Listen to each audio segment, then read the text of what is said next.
Muy bien, ya estamos en nuestro espacio de entrevistas para abordar el dengue y otros temas con el ministro de Salud, Antonio Naranjo. Ministro, primero que todo, muy buenos días. Buenos días, muchísimas gracias por la invitación.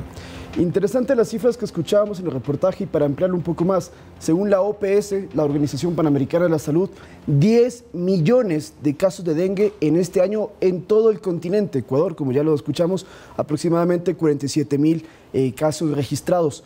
Pero en estos momentos la duda es, ¿estamos con un problema de dengue o no? Quizás porque estamos cambiando de estación invernal a seca. Bueno, realmente es alarmante, 10 millones en Latinoamérica, concentrados especialmente en Brasil, Argentina, Paraguay, pero en el Ecuador 48,000 casos es muy relevante. Felizmente 48,000 casos que solamente han arrojado 48 muertes, lo cual nos ubica en un porcentaje de mortalidad menor que el esperado a nivel poblacional general. Yo diría que se ha logrado controlar, ya la época invernal está pasando, estos cambios climáticos van en beneficio, pero también ha habido una serie de medidas tanto preventivas como ya de atención a los pacientes con dengue que ha permitido controlar esta epidemia. Pero en el tema preventivo, ¿están ustedes destruyendo los criaderos, según entendemos?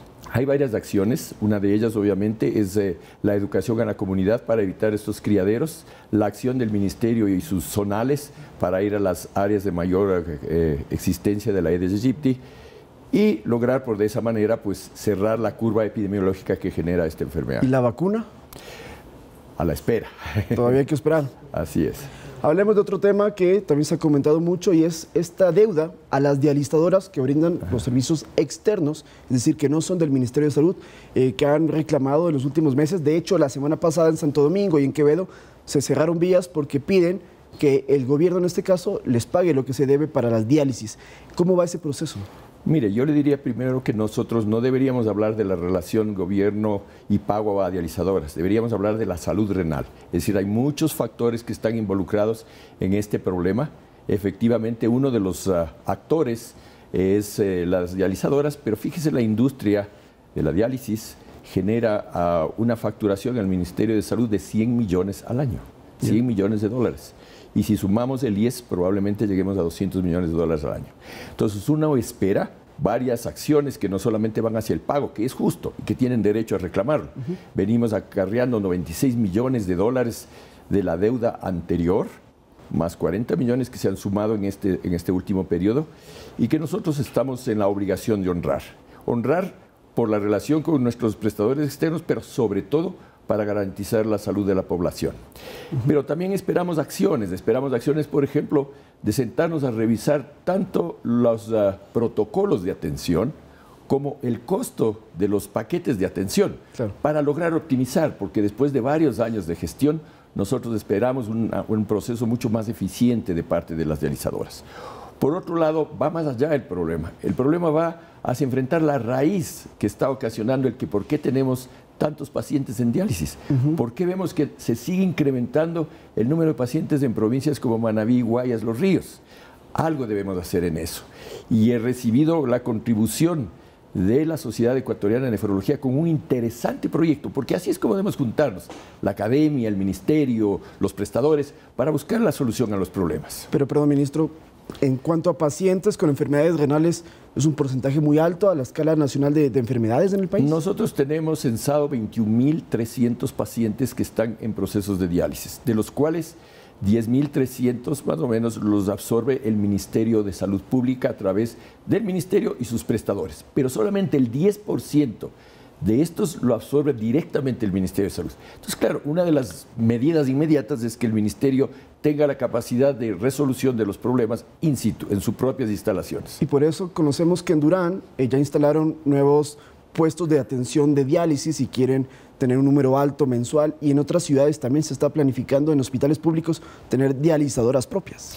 Así es, nosotros ya hemos hecho un rastreo de los espacios físicos existentes en varios hospitales, como el Hospital de Calderón, el Hospital de Especialidades de Portoviejo, la misma capacidad de Durán que puede ser aumentada, con el objeto de ir implementando esto. ¿Cuándo se lo va a implementar justamente? Bueno, mire, la inversión, para que tengan una relación de esta industria de 100 millones, Sí. Se ha invertido $700.000 en 16 puestos que dan solución a 96 pacientes. De los 216 que hay en Durán, 96 se ha solucionado así.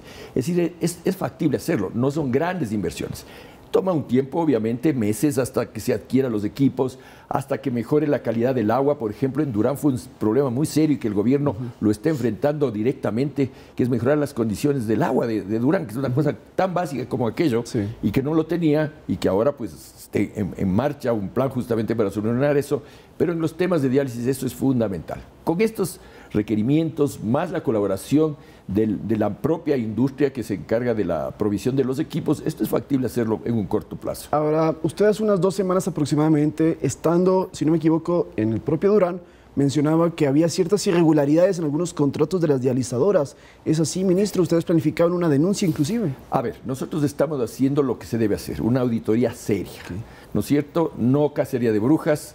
Obviamente que las primeras cosas que nosotros detectamos, como le había dicho, es muy necesario hacer un análisis de los costos. Es decir, no es que estén cobrando más, sino que simplemente hay que analizar que estén bien esos precios. Y luego también pues establecer algo que nos llama la atención, por ejemplo, es el crecimiento desproporcionado entre la población versus los casos de diálisis. En provincias como Manabí, por ejemplo. Manabí es el 25% de los casos de diálisis del Ecuador y no es 25% de la población. Entonces, hay algún tipo de ¿Y por qué se genera justamente esa incongruencia? Puede ser cosas que están muy relacionadas también con la patología, obesidad, sobrepeso, hipertensión arterial, diabetes mellitus. Y una cosa que estamos observando y en análisis también, es que en las zonas donde hay fumigación, puede haber un factor tóxico sobre el riñón. Eso lo han detectado en Centroamérica, en Costa Rica, por ejemplo, en donde podría ser un factor diferente para la producción de insuficiencia renal. Son los primeros reportes que nos están llegando justamente a través de la academia y eso nos llama la atención. Pero quizás ahí también entra el aspecto de, desde muy niños y a los adolescentes, a los jóvenes, una buena alimentación y buena salud para evitar tener problemas renales a futuro, porque son la gente de tercera edad los que más sufren estos problemas. Esa es la solución. No es una solución inmediatista, no es una solución que la vamos a ver nosotros probablemente, pero es una siembra para realmente hacer salud en el futuro. Ahora quisiera que, hablando del tema de salud, comentemos este decreto que firmó el presidente la semana pasada, el 312, que habla sobre la atención médica que se debe garantizar en todos los hospitales en cuanto a lo que son equipos técnicos, rayos X, demás. Explíquenos un poco más de qué se trata esto, ministro. ¿Qué implica para ustedes? Desgraciadamente, el diagnóstico que hemos hecho nosotros, hemos encontrado que desde hace algún tiempo, varios años, se ha ido acarreando un problema muy serio de gestión que ha determinado que existan equipos de alta gama que no se han hecho el mantenimiento, que se han perdido las garantías y que realmente no están funcionando. Fíjese, a nivel país hay 17 tomógrafos no funcionantes. 17. 17. ¿Qué ocasiona esto? Que tengamos que derivar a la red privada, lo cual es inadmisible. Hemos hecho este rastreo, 12 de ellos ya están a propósito del decreto, que es un poco una presión sobre el Ministerio de Salud. 90 días tienen. Se ha hecho ya el convenio para la reparación de 12 de ellos. 3 irreparables, 2 estamos estudiando, pero fíjese, 12 de 17 con una inversión de $1.900.000. ¿Y estos 3 irreparables hay que comprar nuevos entonces? Se están comprando 8 tomógrafos más y 2 resonadores más. Entonces eso va a llegar en los próximos meses, ¿no? Va a estar ya implementados, digamos. ¿Y otros equipos? Había rayos de X. Varias cosas se han ido detectando, monitores, equipos de anestesia, de neonatología. Es decir, la necesidad del país sí va por nuevos equipos, pero también va por mantenerlos. Cuando uno esté en su propia casa, lo cuida. Y ese es el primer llamado de atención, la primera voz de alerta a nuestros propios funcionarios, a que cuidamos que es el bien de los ecuatorianos. Pero llama la atención cómo estábamos trabajando en cuanto a salud si en los hospitales carecíamos de estos equipos tan necesarios. Terrible. Fíjese, el tomógrafo de Durán fue una donación del gobierno del Japón, pero tenía una vida media útil, ¿no? El tubo tiene un número de disparos determinado. Como lo usaron para todos los hospitales de la provincia, el tubo se agotó. Ahora ya no tenemos el de Durán. Entonces esas son cosas que significan previsión, significa planificación. Y eso no solamente es inyección de dinero, es inyección de preocupación. Ahora, en el decreto también se establece que los gerentes de los hospitales tienen que encargarse justamente de revisar sus equipos y hacer los cambios inmediatamente. De lo contrario, dice el decreto, deberían ser removidos de sus cargos. Hasta la fecha, desde que entró en vigencia este documento oficial, ¿ya hay alguna salida de un gerente que usted haya notado con inobservancia, como se menciona? De nuevo, no hay que ser tan duros porque yo todavía creo en la buena voluntad de las personas y ya se han hecho cambios en los hospitales. Póngase a pensar que realmente el tiempo es un poco corto. Nosotros tenemos nuestros ojos en los directores zonales y ellos a su vez en los distritales y en los directores de hospitales. No es un proceso de un día a otro. Estamos haciendo visitas sorpresa. El día domingo fui al hospital de Chunchi, nadie me esperaba. He ido a Jipijapa, he ido... ¿Y qué encontró ahí, ministro? Ay, varias cosas. Cuéntenos algo. Varias cosas, como por ejemplo una ambulancia que es Mercedes-Benz, más de $100,000, una linda ambulancia parada. ¿Por qué razón? No hay dinero para los repuestos. Entonces uno dice, ¿cuánto cuestan los repuestos? $2,000.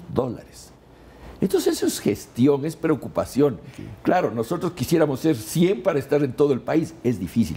Debemos confiar en las autoridades locales, en las autoridades distritales y que hagan su tarea bien. Pero entonces no es solamente falta de recursos. Absolutamente. Falta de administración. Es falta de ponerse la camiseta del ministerio, del país, del proyecto y trabajar. ¿El personal está capacitado también? Yo creo que sí. Algunos casos, obviamente, equipos más sofisticados se requieren, pero fíjese, generalmente estos vienen acompañados de un proceso de capacitación. Las ambulancias. OPS está entregando este momento dentro del programa de las 186 ambulancias, 49 nuevas ambulancias. Están ya desadonizadas, están en Manta, en el Hospital Rodríguez Zambrano, esperando su matriculación y muy probablemente en un par de semanas estarán circulando en el país. OPS da inclusive la capacitación a los conductores y a los paramédicos. Para decir una cosa, estas ambulancias equivalen a estar en una unidad de cuidados intensivos. Yo como médico clínico me subo ahí y soy capaz de manejar cualquier caso, por más crítico que sea, en estas ambulancias. Esto es un lujo que el país está adquiriendo. Interesante. No quería cerrar la entrevista sin antes preguntarle sobre la adquisición de medicamentos. Siempre se habla de que, sí, hay denuncias de que hay desabastecimiento. Incluso había un problema con los pacientes con hemofilia que habían solicitado que llegue el medicamento, el primer lote desde el exterior.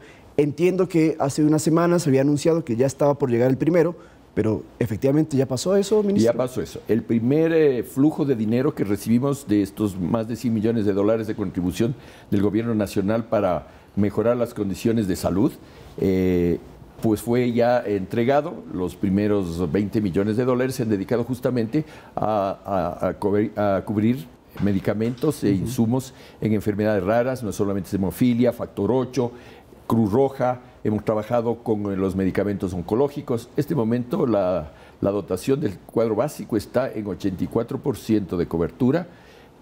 Desgraciadamente sí hay algunas provincias en donde uno nota, nosotros tenemos un monitor diario y esto se lo hace en línea, es posible detectar rápidamente dónde está produciéndose los problemas. Semanalmente de aquí yo me voy a reunir con los zonales justamente para ir analizando cada una de las áreas.